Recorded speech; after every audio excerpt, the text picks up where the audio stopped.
Good morning, afternoon, or evening, ladies and gentlemen, all in crypto here, and welcome back, guys, for another daily cryptocurrency market update. I hope you're all having a wonderful Wednesday, and as always, we have a lot to get into. We're going to be looking at the Bitcoin chart. Bitcoin doing very well and playing out exactly as expected. 30k resistance into that 25k support, which is indeed our inverse head and shoulders neckline. We are going to be looking at, of course, the main topic in the crypto space right now, which is the SEC lawsuits. We have really questioned their intent with these lawsuits, not just against Binance and Coinbase, but the cryptocurrency market generally.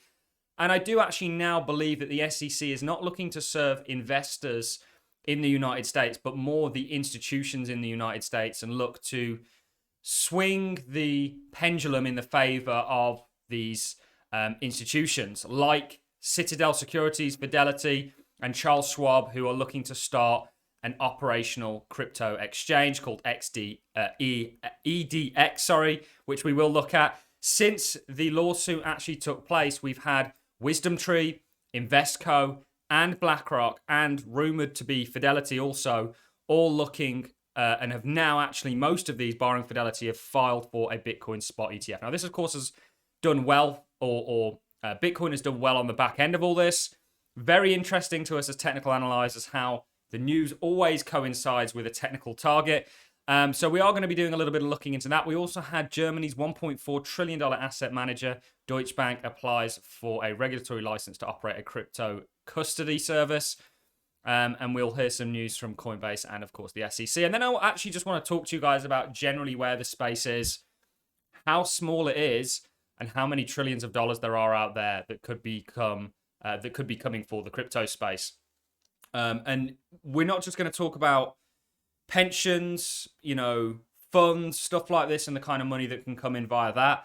But we are also going to talk about actually the debt markets a little bit, and how we think the debt markets, the days of the debt markets are essentially over. Bonds have become very unappealing, and we are seeing some real cracks in the debt markets and the bond markets. And you got to remember, the bond markets are the largest markets in the world, barring derivatives. And I think it's over $300 trillion.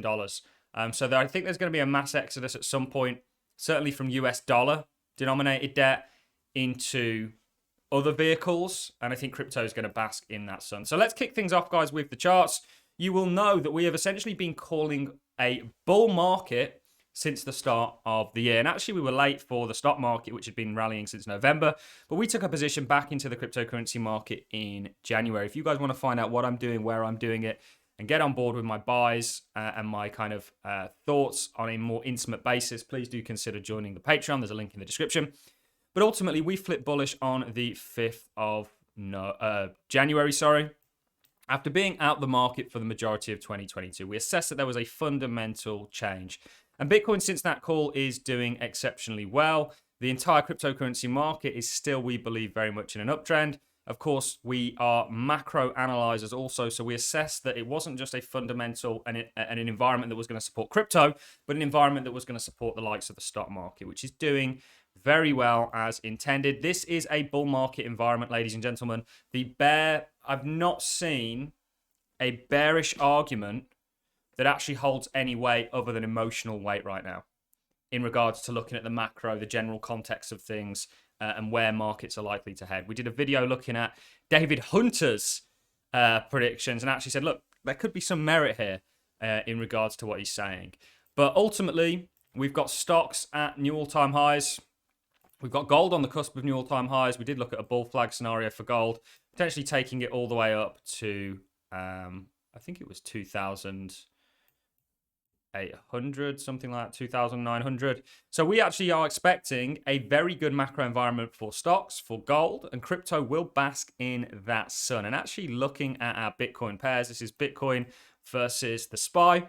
You can see you've also got this DNA of an inverse head and shoulders. There's inverse head and shoulders everywhere. And we've used Microsoft as a kind of barometer for what we think Bitcoin is going to do. And it's literally playing out to a T. You can see you come back, you test the neckline, and then you break. You're at resistance, and you're now finding it as support. Bitcoin is in a very similar situation. And ultimately, we are very much expecting altcoin, 40K, 41K for Bitcoin, but actually altcoins to start playing catch up. Bitcoin dominance has been significantly stronger than we had expected. However, I think this has largely been stirred up by the SEC and their sort of tyrannical regime when it comes to regulations. Yesterday, we looked at the questions doctrine, which essentially is a congressional instrument that can be used and brought into question when people feel like the SEC is overstepping their broad mandate to regulate the securities or whatever industry the regulatory body is tasked with regulating, when they're kind of overstepping the mark, if you will. And we think this is going to come into play. Ultimately, we think there's very much a silver lining with everything that's going on in regards to the lawsuit. And actually, it's going to work in the cryptocurrency market's favor. We're going to look at just one example of money out there and the fact that it can flow into the crypto space. But part of becoming an industry is being regulated, unfortunately. In the United States, they've gone to wars for far less than what Bitcoin and crypto is trying to do. Part of becoming a industry in America and the United Kingdom, for example, which is a lot more friendly towards crypto. America is literally the worst when it comes to regulating crypto. Even China's being a little bit more friendly, which is interesting. But regardless, this is part and parcel of the course. And it's very interesting to me that we've seen the SEC come out and actually look to sue the major crypto exchanges within the United States. We've done loads of looking into the SEC lawsuit, Prometheum, the Hinman documents, so on and so forth. It's very interesting to me that they've came out and essentially sued these two main entities, the two largest exchanges in the United States, also mentioned loads of cryptos. And at the same time, you've got the likes of crypto exchanges, or a crypto exchange backed by Citadel Securities, Fidelity, and Charles Schwab starting operations. This is, of course, what they're talking about. It's EDX Markets, was first announced in September 2022 and was originally going to launch in 2023. Financial giants expanding their crypto horizon with exchange launches. I wonder why they didn't launch when they said they were going to. It's probably because they're in cahoots with regulators. X Markets, a crypto exchange aimed at institutional investors, launched Tuesday after a litany of financial behemoths announced its creation back in September 2022. This was a good tweet, and I essentially think this is largely what's going on. There it is. Crypto exchange EDX Market, backed by Citadel Securities, Fidelity, and Charles Schwab, starts operation. Drown the crypto market's native exchanges in lawsuits, generate fear around them, and let the TradFi vultures scoop it up. It's very interesting. Soros Fund Manager says crypto is ripe for TradFi takeover. Citadel-backed crypto exchange XD Markets to go live later this year. BlackRock files for spot ETF. So these are all things that are here. They've all come in at a very interesting time. You've got WisdomTree, Invesco, and BlackRock are all now gunning for a Bitcoin ETF. This is why we've seen such a move in GBTC. So there's a trade here that I will talk about. GBTC represents Bitcoin. It's essentially backed by Bitcoin. So a Grayscale, a share in GBTC's trust is representative of Bitcoin. And you heard about this discount for Grayscale. If Grayscale turned to an ETF, that discount would instantly get closed and it would be on par. So you'd get your spot value out of it. So there might be a bit of a trade here. This is why this has got such a boost. Obviously, BlackRock filing for an ETF. BlackRock have, I think it's 572 to 1 win ratio. So they're very good at getting ETFs approved. We've looked at all the context of what happens with ETFs. Ultimately, everything is going to plan, barring some of the altcoins that still aren't doing too badly. They're kind of just slightly elevated from January's lows where we initially got in. But ultimately aren't showing that much strength due to all the lawsuits and uncertainty. Remember, this goes both ways. Altcoins are very illiquid in the grand scheme of things. We looked at what caused the sell-off and the magnitude of it, market makers pulling out, so on and so forth. We also have the likes of Deutsche Bank applying for a regulatory license to operate crypto custody. The world is moving towards crypto, ladies and gentlemen. It's a matter of when, not if. Are you going to be on the train for that journey, or are you going to miss it because you're waiting for a 2008, which the markets are literally telling you? Bear's got a very lucky break in as a result of Gary Gensler and the SEC. Very lucky break on altcoins, because I am positive that this environment is going to create a good bull market, stock market, gold, crypto over the next 12 plus months. You're not going to get that 2008. We've looked at rates, we've looked at the macro, you name it, we've looked at it. You're not going to get that 2008 here. Comes later on down the line. And actually the people calling for it, it's kind of like people saying, oh, don't buy any crypto, don't buy any Bitcoin until 2024 or 2025, because that's when the real bull market starts. Well, you've missed a hell of a lot of a move since then.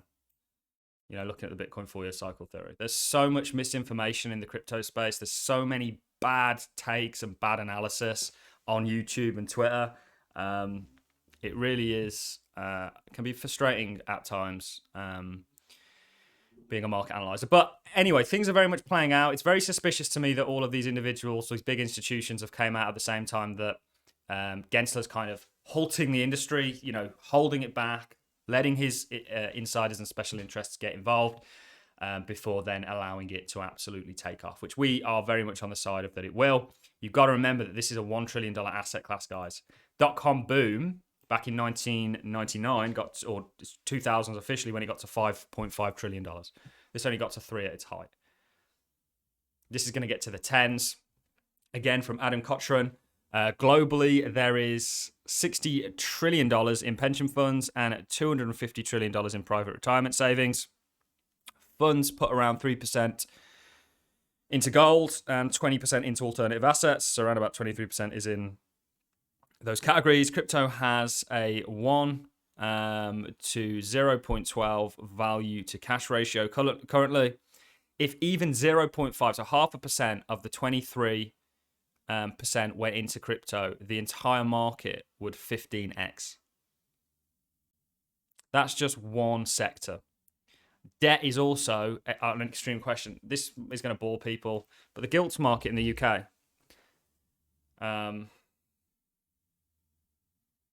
We'll do 10K. We'll do this gilts. So, how many of you remember the emergency measures? It's not really the best. It's 10. Probably isn't the best. I'm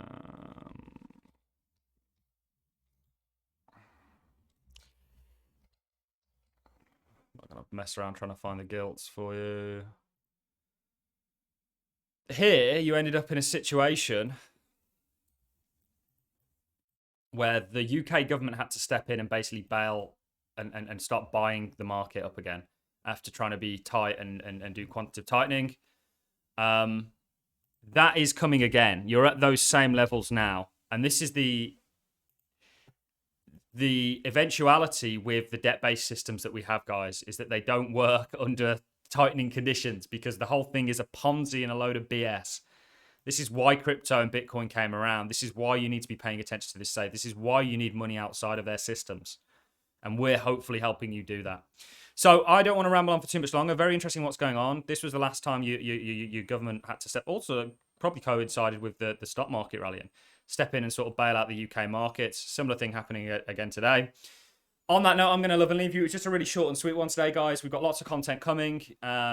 Please, like I say, if you do want to check out the Patreon, do look in the link. You can join for a month. If it's not for you, you can always leave. We've got a very high retention rate. And yeah, on that note, I'm going to love and leave you. Have a wonderful Wednesday. Let me know your thoughts in the comment section. Lots of things taking place. Very interesting. The inevitability of the crypto space is here. And are you going to be on board for that journey or not? That decision is entirely up to you. Thanks a lot for watching. See you in the next.